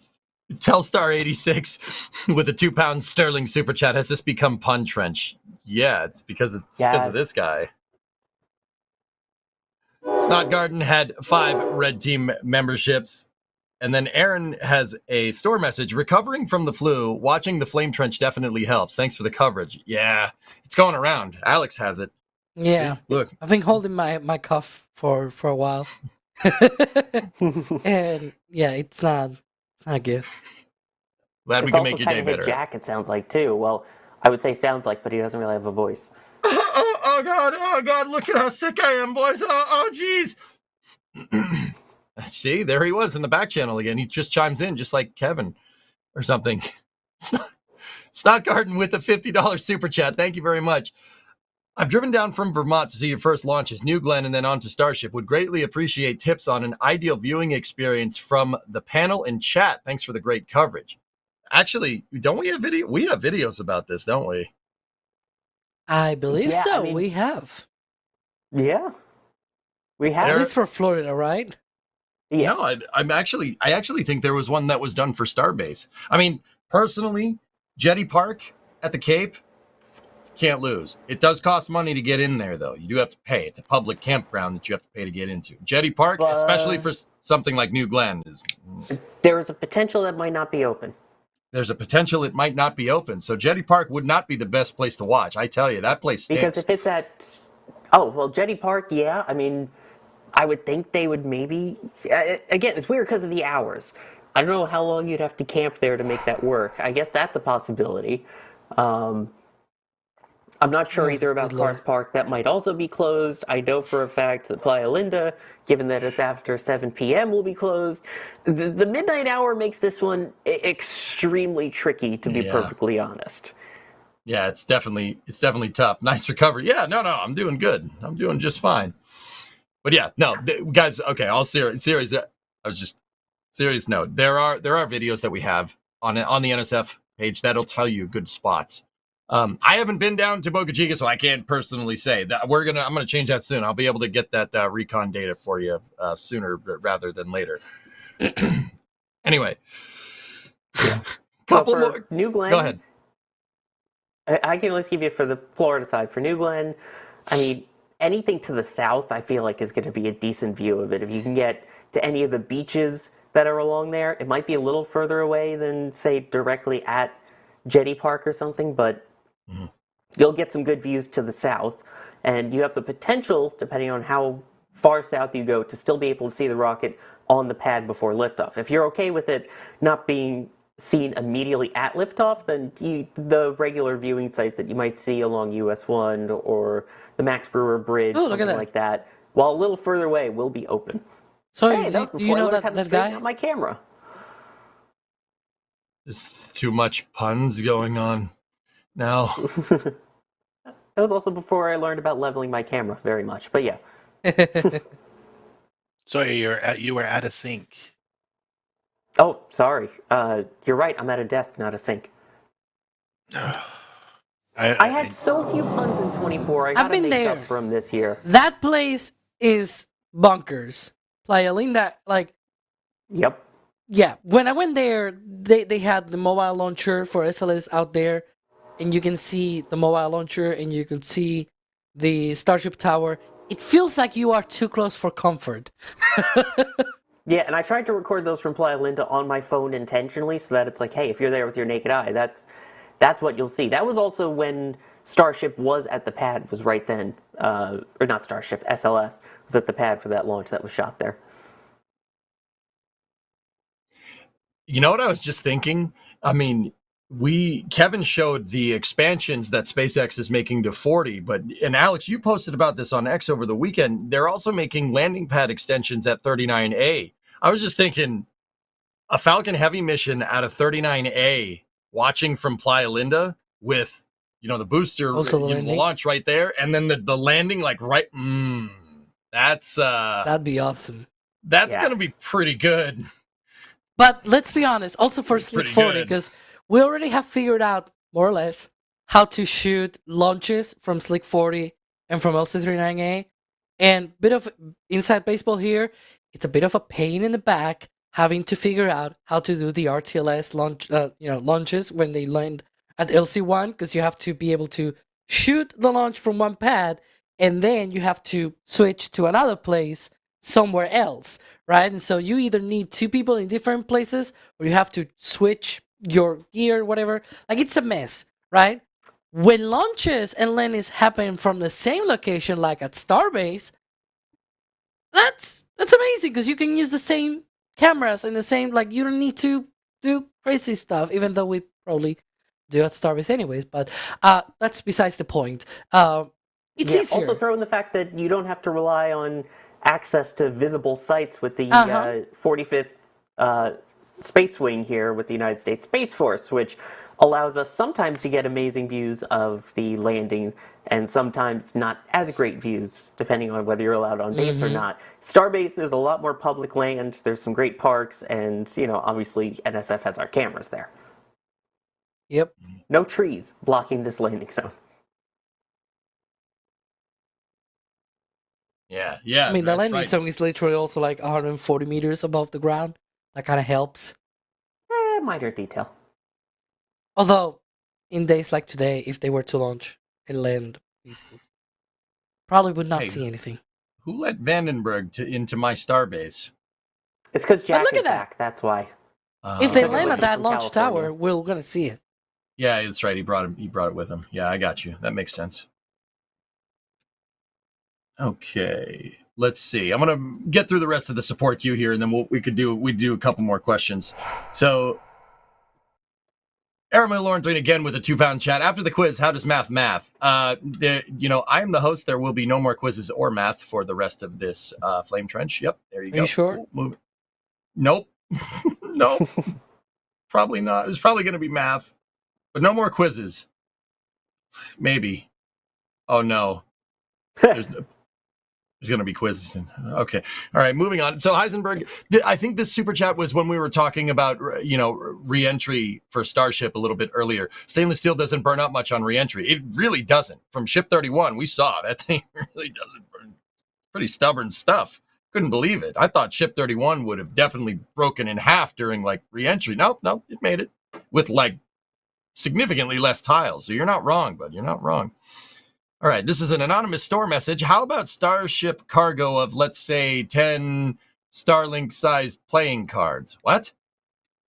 For your payload? I mean, I'd prefer bananas, to be honest with you. I don't know about you guys. I'd want bananas. Is that like the 100 duck-sized elephants versus one elephant-sized duck thing? What are we launching this duck or this elephant, Sawyer? I mean, this is... I think Peter would not be too happy with that. That's bananaist. Ah! I don't know. All right. Sorry, this is excruciating, isn't it? It's great. Please wait. No, where are you going? Come back. You think they're going to come back? Oh, all right, cool.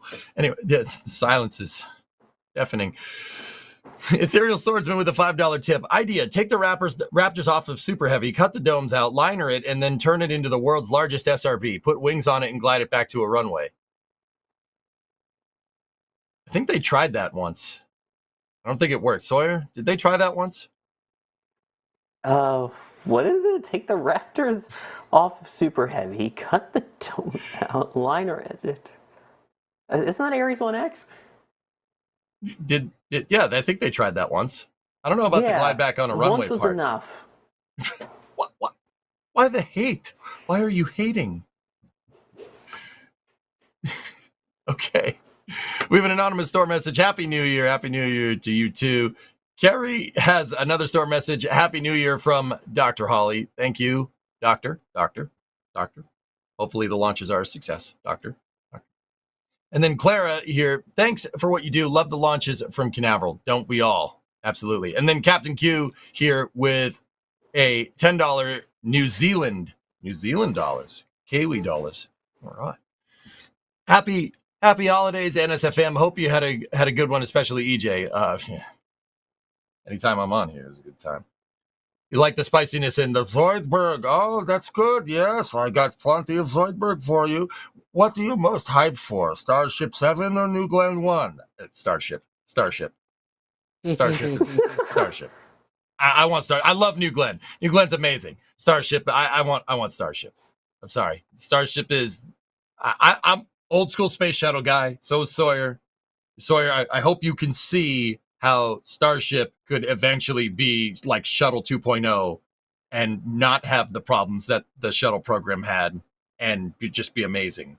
Like, I love Starship. I'm such a fanboy sometimes. But New Glenn is awesome too. Definitely want that. Sawyer, what do you think? Which one? They're both so different. Again, that's an apples and oranges thing. I mean, not Shuttle 2.0. It would be amazing for Starship to achieve what Shuttle couldn't, which was actual rapid reusability with large mass to orbit, be able to come back down, refurbish quickly, and fly again quickly. Mm-hmm. To, basically be a back and forth shuttle. I wonder where they got the name. But, I mean, they're both so different. I think for me, the most hype right now of the two is anytime there's a new rocket flying, I'm hyped for it, so I'm going to go with New Glenn. I mean, yes, there's the new ship version 2, technically, but first time for a new rocket, and it's a new Methalox rocket from the Cape, so I got to go with the local hype here. Yep. Alex, you're not local to either of these places. What do you think?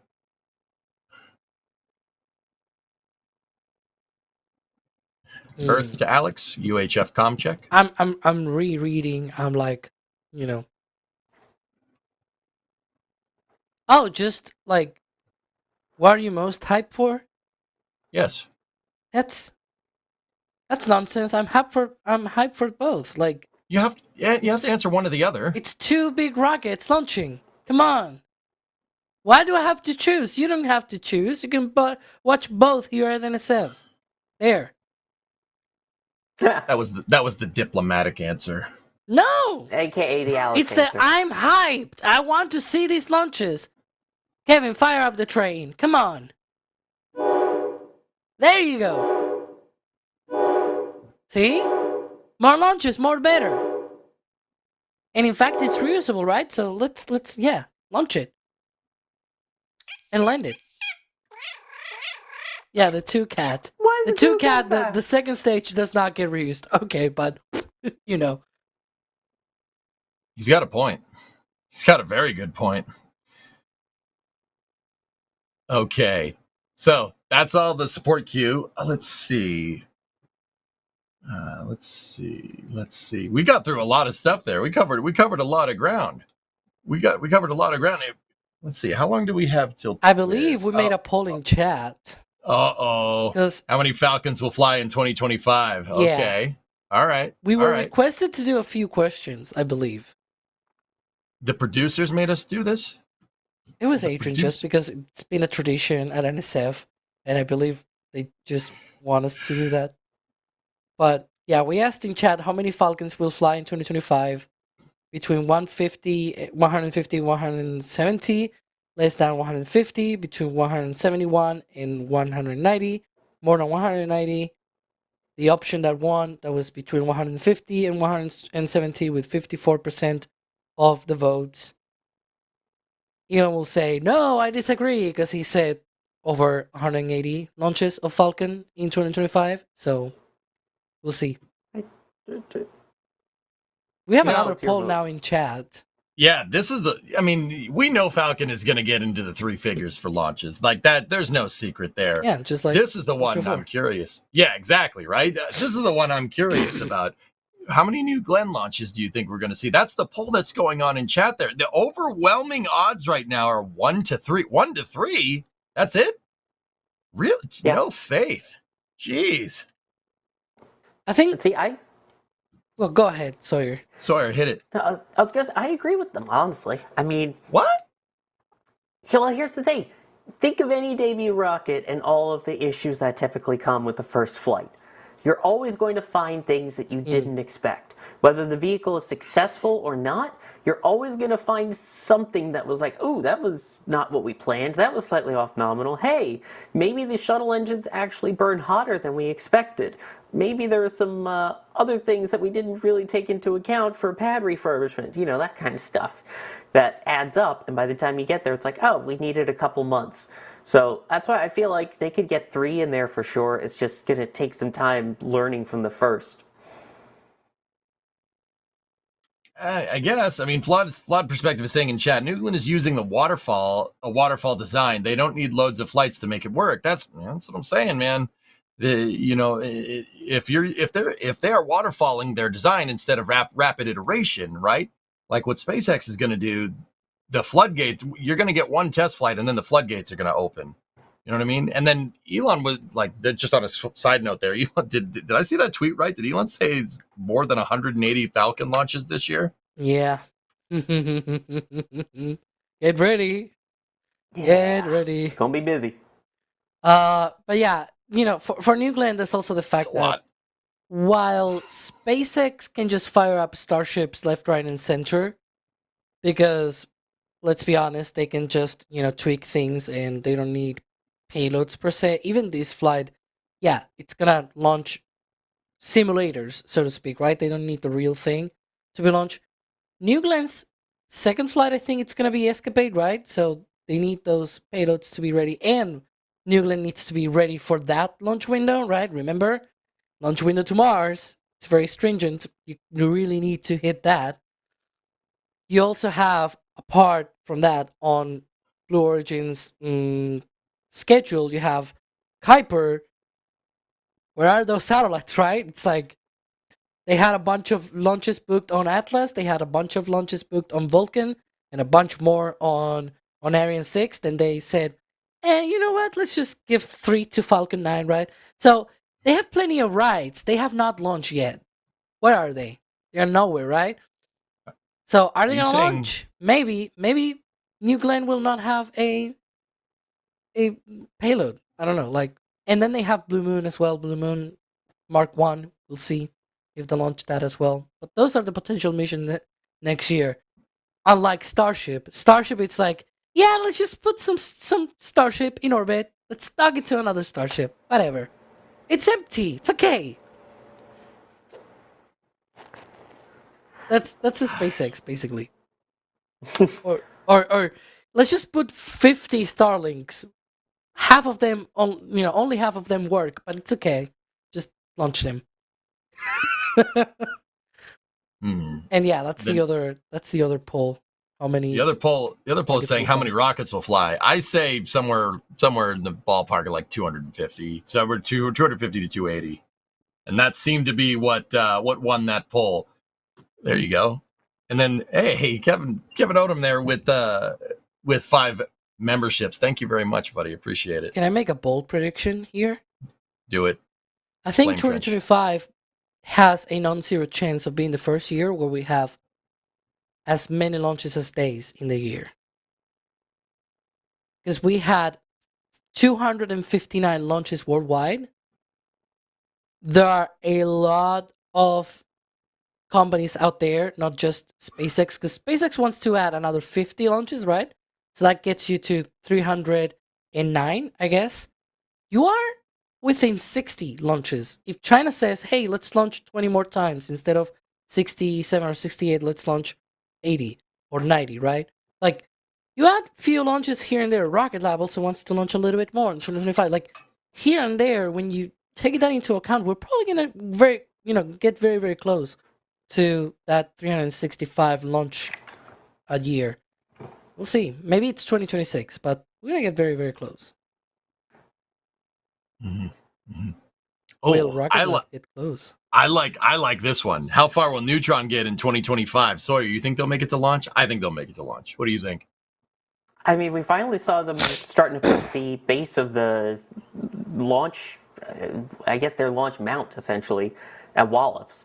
So I'm excited for it. I think we'll definitely see both stages tested. I think it will definitely be fully integrated. Will it launch is the question. I think early 2026 for launch, personally. So you're telling me that work continues on the OLM? Sounds about right. Yeah. All right. Cool. Haven't heard that one before. That's unique. Yeah, I know. It's brand new. We've never said that ever. Ooh. What did I miss with 5 memberships? Thank you very much. Appreciate it. EJ, we talked about before of active cooling for heat shielding. Yeah, another rocket that might debut next year. What? We're just about to put that poll in chat, so people get ready. Uh-oh. Buckle up or something. That's what they say, right? Yeah, Stoke. Look at that. How far will Nova get in 2025? Oh. I'm going to say launch 2 because I want more rockets and I'm greedy. I'm stoked. It's a fully reusable rocket. Another way you of doing too, things. man. Please. Not you too. Sorry, you gonna come in here puns? Ugh. Alex is about to pull a China and maybe try and surpass me in launches of puns. Okay, here. we have very little time until Twist goes online and whatnot, so we need to get through. But I want to give a shout out to Stoke because they have done a lot of great progress and upgrades of Nova and whatever in 2024. They've been very open about that. We're seeing a few other companies that they're trying to get their rockets up, and they have not shared as many updates, right, in 2024. So, saying props to them for that, and hopefully we get. I think there's a good chance we're gonna see both stages tested. Technically, we have already seen the second stage, right? Because they did the hop, They did hop. They did do that. It was the Nova Hopper. The Novi Hoppy? Novi Hoppy? Oh God, no. The Novi. Yeah, that's right. Novi Hoppy. Yeah, there you go. You almost had it. See, you're gonna pun. I'm gonna do this. Fair enough. By the way, I just want to point out that in the most recent gifted memberships, there were 20 by Miss Daisy. Alicia now gifted a membership finally. Really? Look at that. Wait, what? Alicia, apparently a mod, but not a member until now. Oh, Alicia. She's watching. Hi, Alicia. Hey, she's probably watching. Oh, this last poll. Oh no. Oh no. What will happen Oh, with dear. Artemis in 2025? I'm answering heavily modified. Yeah. I mean, Yeah. well, technically, aren't delayed and heavily modified in this case the same deal? Yeah, probably. I mean, True. I hate to say it, but I feel like we kind of know there's going to be more delays to Artemis, and I think part of that will involve changing a lot of the architecture of the future of it in terms of Block 2, in terms of, gateway, things like that, which, I mean, they're stacking more of ML2 today. If you haven't checked that out, check out all of our social platforms. You can see the video of them working on that.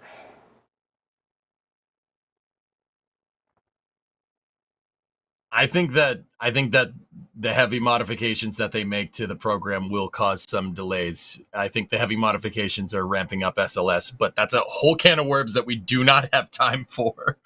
Let's be real. Once the new administration comes by and starts telling their things, we'll probably discuss that on the Flame Trench. See? Yeah, see, there you go. See, we started talking about it, and Kevin's like, no. Put on the outro music. Anyway, with that being said, that's the first Flame Trench of 2025. I hope you guys enjoyed it. My hosts here, Alex, thank you very much for popping in, being with us, giving the answers. The answers are long, but man, are they packed with those details, buddy. Thank you.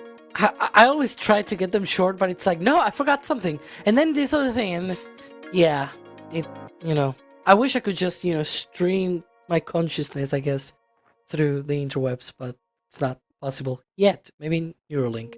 Anyways. Hey. See you guys. All right. And then, as always, we had the very handsome Sawyer Rosenstein with us. Sawyer, thank you for coming on. Appreciate it. Well, thank you. I appreciate the handsome comment. I am still single, so ladies. Hey-o! It's 2025's the year. Let's start the new year off flaming and great here. Did you say gray? You're not talking about my gray hair, are you? I wasn't going to say anything. Oh, no. Oh, look at that. No. Oh, no. Are we Jack in the is gifts trying already? to wipe away all of your gray hair. It's fine. And then I'd like to thank Jack for being the official Flame Trench camera lens cleaner. Oh, geez, thank you. I love doing this. I love going out, and cleaning those. That's like my favorite thing to do in the world. Can you hang on? Can Jack clean my glasses? Oh yeah, just bring them over to Texas. We'll get them all cleaned up for you, pal. Thank you, Jack. Yep. All right. And then there's and there's this guy. Who's that guy? Oh, that's Alex. All right, cool. What All about right. the guy who was pushing the buttons, pulling the levers, and operating Yeah. the train horn?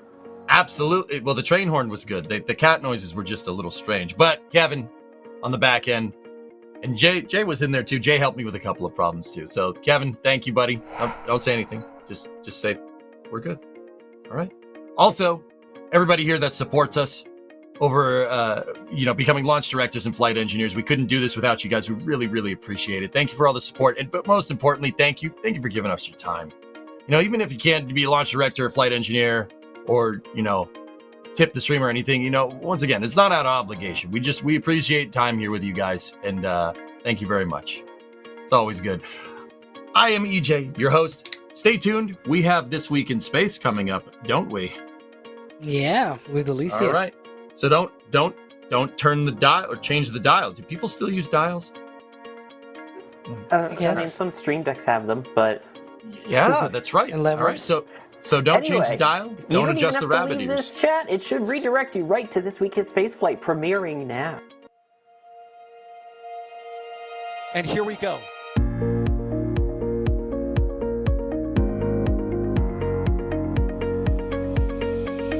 We have liftoff. Propulsion continues to be nominal. R68 chamber pressure looks good. Following up. Roger, roll, Atlantic.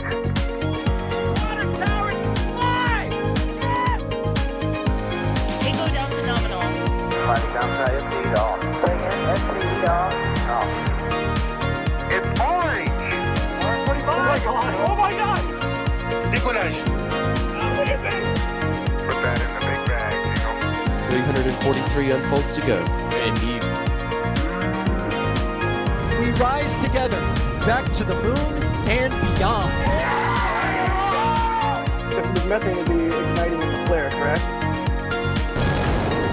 Yikes. You bet. Sure. We don't need any more of these.